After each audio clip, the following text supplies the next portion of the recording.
नमस्कार, मैं मुस्कान सिंह आज आप लोगों को एक सच्ची घटना सुनाने जा रही हूँ।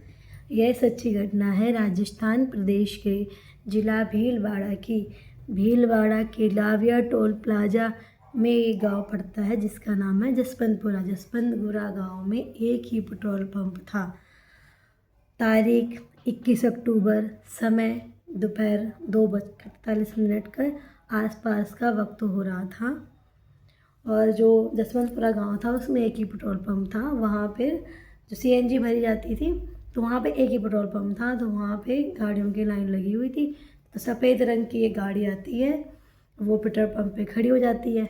आप सबको तो मालूम है कि हर जगह जगह पर सीसीटीवी कैमरे हैं, घरों में, बाहर और लगभग बाहरी जगहों में तो बिल्कुल ही है।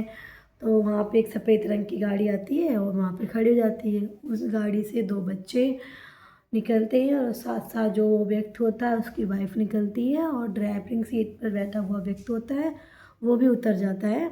उसके बाद उस पेट्रोल पंप पर एक कर्मचारी होता है, मतलब दो होते हैं।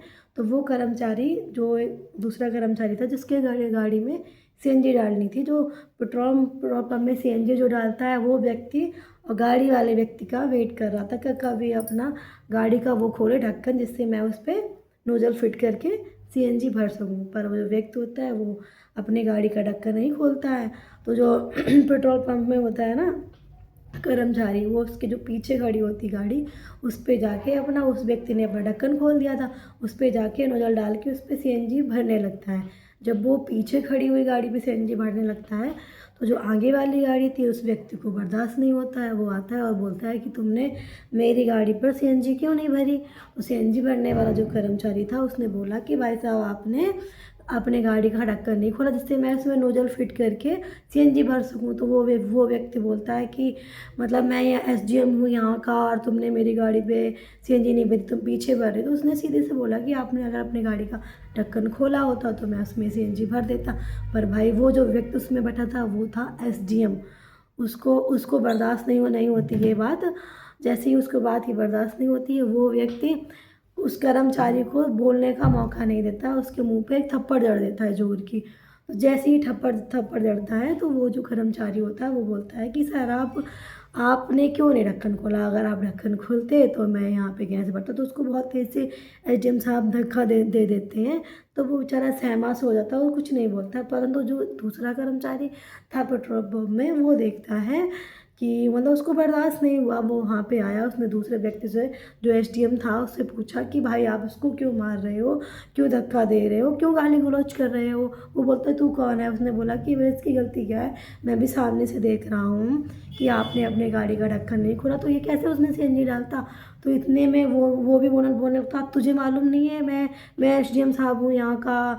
और बहुत ज़्यादा उसको उल्टा सीधा बोलता है। तो बोलता है उल्टा सीधा मत बोली, गलती आपकी, आप अगर ढक्कन खोल देते तो ये व्यक्ति उसमें सीएनजी भर देता। पर वो बोलता है कि इस पेट्रोल पंप का मालिक कौन है, मैं ये करवा दूंगा। मतलब वो पूरा एसडीएम होने का पूरा रुतबा झाड़ रहा था।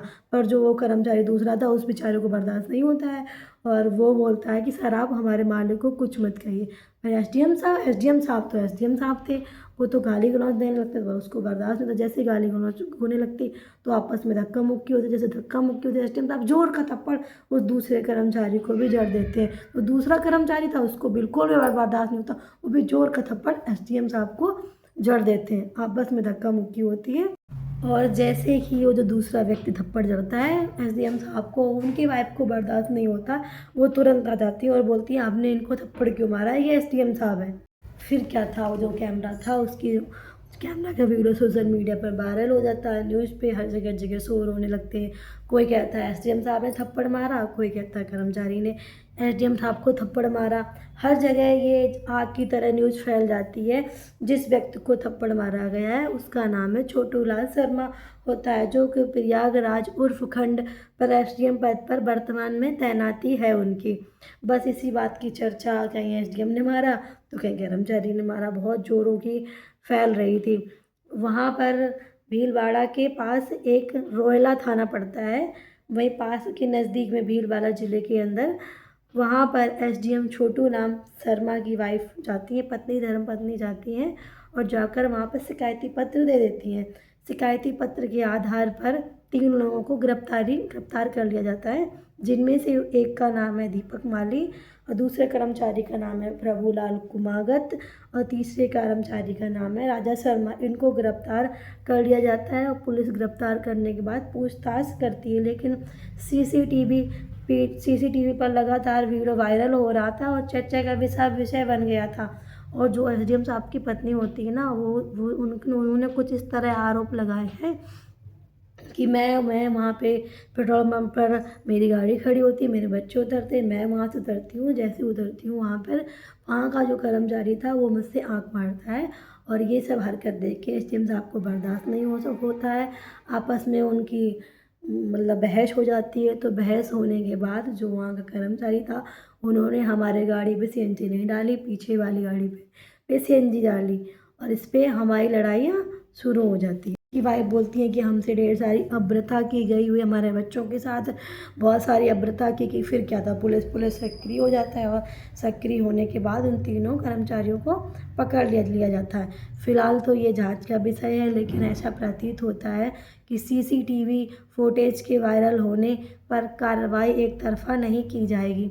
फिलहाल यह जो अधिकारी है, अभी तक की कार्रवाई एक तरफा की गई थी ऐसा प्रतीत होता है, लेकिन पुलिस ने जनता को मीडिया के माध्यम से भरोसा दिलाया है कि इसकी जांच निष्पक्ष रूप से की जाएगी।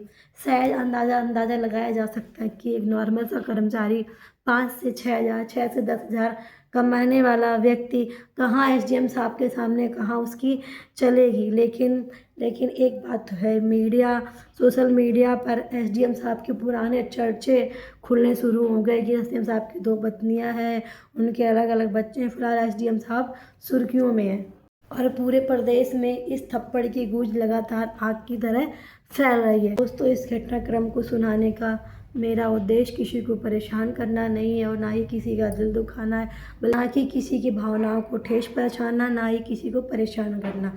नमस्कार, मिलते हैं एक नए घटना के साथ। जब तक आप लोग सुरक्षित रहिए, सतर्क रहिए। जय हिंद, जय भारत।